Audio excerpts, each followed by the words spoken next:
Welcome to this tutorial from Xs Crafty Kits. Today you'll be learning how to make this easy layered wall hanging. In your kit you will have a wooden dowel, 28 pieces of cord measuring 40 centimeters each and 15 pieces of cord measuring approximately 1.5 meters each, plus one piece of cord measuring approximately 80 centimeters. Step 1. Attach the cords to the dowel. Fold 10 of the 1.5 meter cords in half, do not cut them, and attach each one to the dowel in a row with a lark's head knot.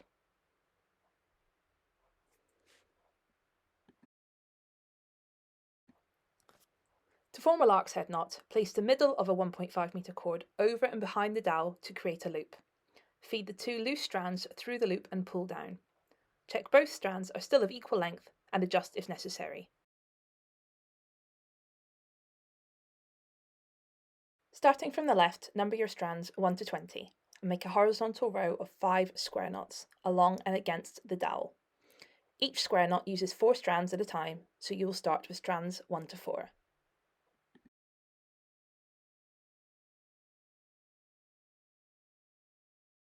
Think of your 4 strands as 2 outer and 2 inner. Take the left outer strand, which is strand 1, and bend it at a 90-degree angle over strands 2 and 3 and under the right outer strand, which is strand number 4. This will look a little bit like a number 4.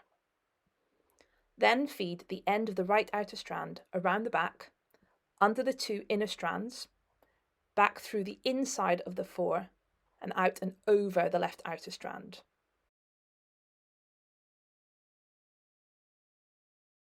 Pull the 2 outer strands equally and horizontally away from the inner strands until the entire knot sits neatly against the lark's head knot above, and the inner strands are hanging straight inside. You've just done what is called a half square knot. You're now going to repeat the process, but in reverse. So place the right outer strand at a 90-degree angle and place it over the inner 2 strands, and under the left outer strand. Now feed the left outer strand behind the 2 inner strands and back through the inside of the 4, which is like a backwards 4 on this side, and out over the right outer strand.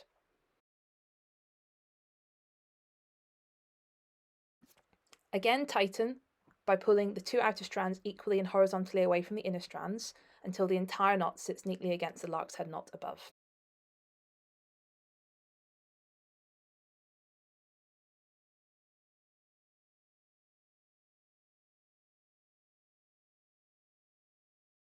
Moving to the right, tie 4 more square knots, the first one with strands 5 to 8, then with strands 9 to 12, then strands 13 to 16, and finally strands 17 to 20.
Before we go any further, you should definitely tighten the knots so that they're sat as flush as they can be against the lark's head knots above. We're now going to tie a second row of alternating square knots. Alternating square knots are almost identical to square knots, as in they use the exact same method, but they are placed underneath and between the square knots in the row above. To make our row of alternating square knots, we're going to ignore strands 1 and 2 and strands 19 and 20. We're then going to use strands 3, 4, 5 and 6 to make our first alternating square knot, and then strands 7 to 10 for our second, and so on.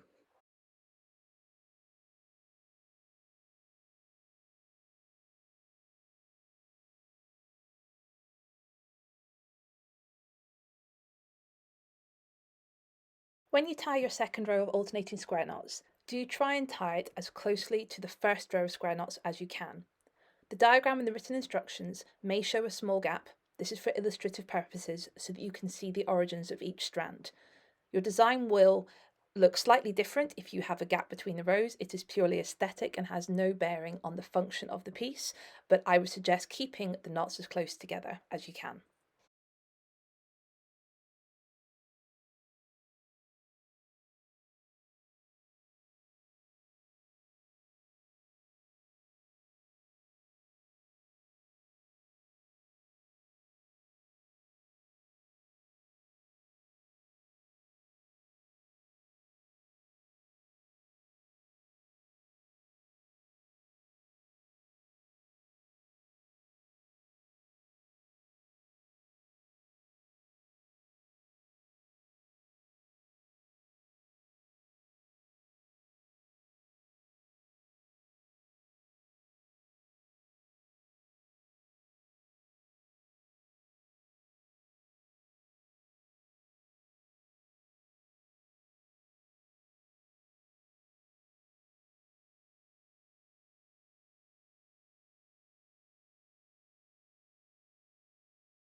We're now going to tie 3 more rows of alternating square knots. Our third row will contain 3, Our fourth row will contain 2, and our fifth and final row will contain a single alternating square knot in the very centre, which will complete your triangle shape. At the start of each new row, ignore the next 2 outermost strands on each side.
You're now going to tie a necklace using 2 chains of spiral knots.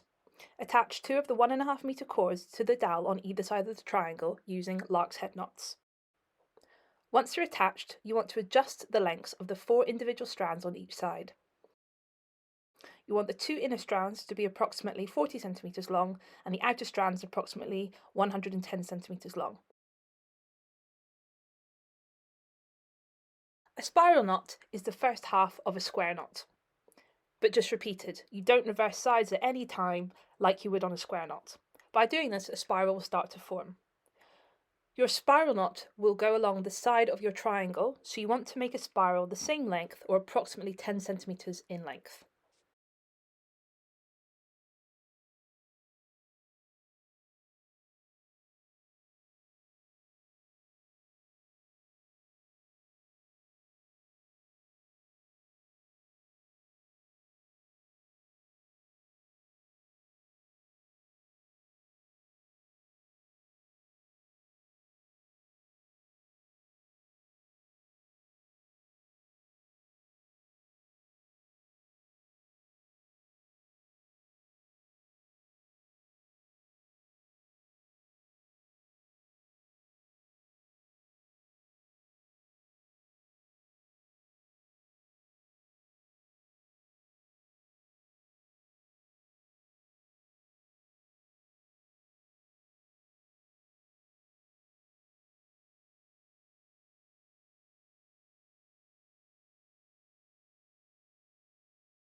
A helpful hint: when the spiral makes a turn, you'll see that the strand that was your right outer is going around the back, and the strand that was your left outer is coming over at the front. Just let it do this, and let the right outer strand go round the back and become your left outer, and let your left outer strand come over the top and become your right outer. You do not need to flip your design over.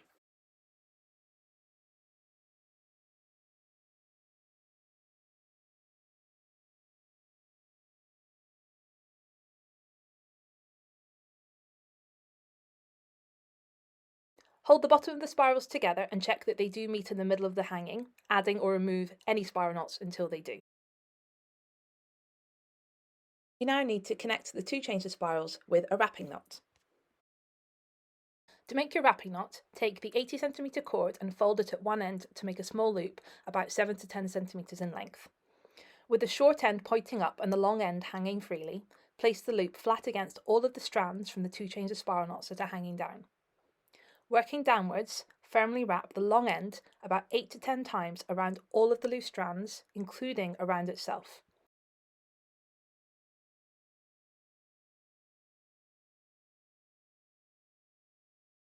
Make sure you can still see the bottom of the loop poking out the bottom of the wrap. If you cannot see the loop after wrapping, just unwrap and redo, making the entire loop a little bit longer.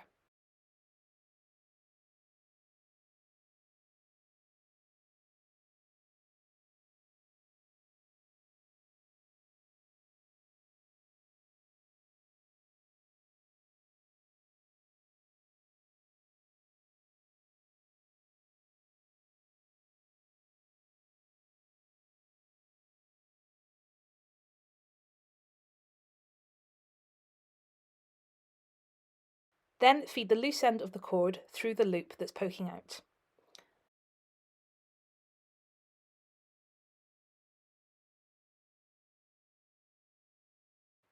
Pull the short top end upwards to bury the loop and the loose end underneath and inside the wrap, about halfway. If you have wrapped too tightly to do this, just simply rewrap.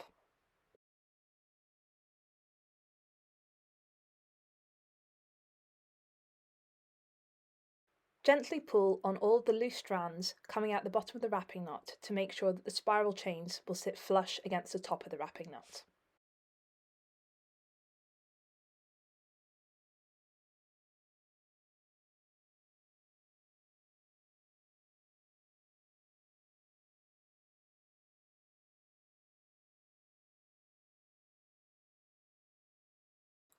Now carefully snip the top loose end of the wrap and poke any visible cut ends inside the wrapping knot. You can leave the bottom loose end if you like, as it will be absorbed into the tassel, and then just trim the loose ends to the length that you wish, although sometimes it can be best to wait until the very end to make sure that you don't cut it too short.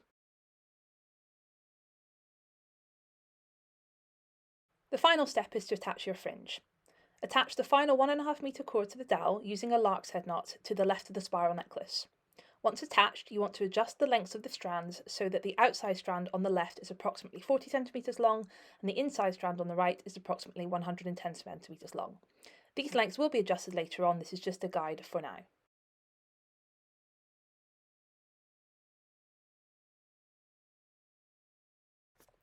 Now attach the longer 110 centimeters long length to the right side of the dowel using a single strand lark's head knot, sometimes called a running lark's head knot.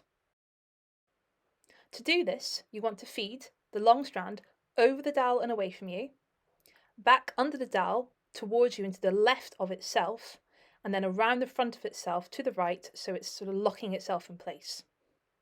Now feed the same strand under the dowel and away from you, back over the top and towards you, and then down through itself. Adjust and tighten this lark's head knot until it is snug against the dowel.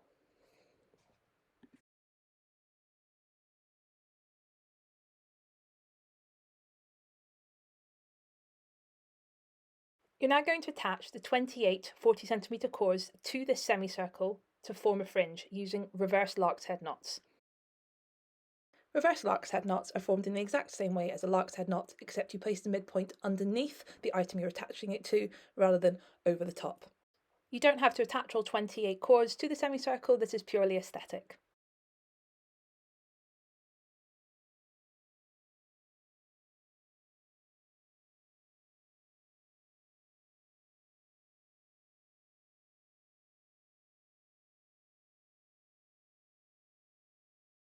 Once you've attached all the shorter cords to the semicircle, you can slide the lark's head knots along the semicircle so that it sits neatly underneath the wrapping knot that connects your two spirals together. Once you've done this, you can then adjust the lark's head knots on the dowel so that there are no visible gaps. You can then tie the two outermost strands together to form a hanging cord. You can do this in one of two ways. You can either adjust the entire semicircle so that both strands on the outside are of equal lengths and they connect in the middle to form a nice knot, or you can leave your strand on the left as short as it currently is or to match the fringe and bring the longer strand around the top and tie it to the dowel on the left hand side. Now simply trim the ends to your desired shape and display. I really hope you enjoyed learning how to make this layered wall hanging with me today. I'd love to see pictures of your work, so please don't forget to tag Xs Crafty Kits in any of your projects. And don't forget to subscribe for more mindful macrame knot tutorials.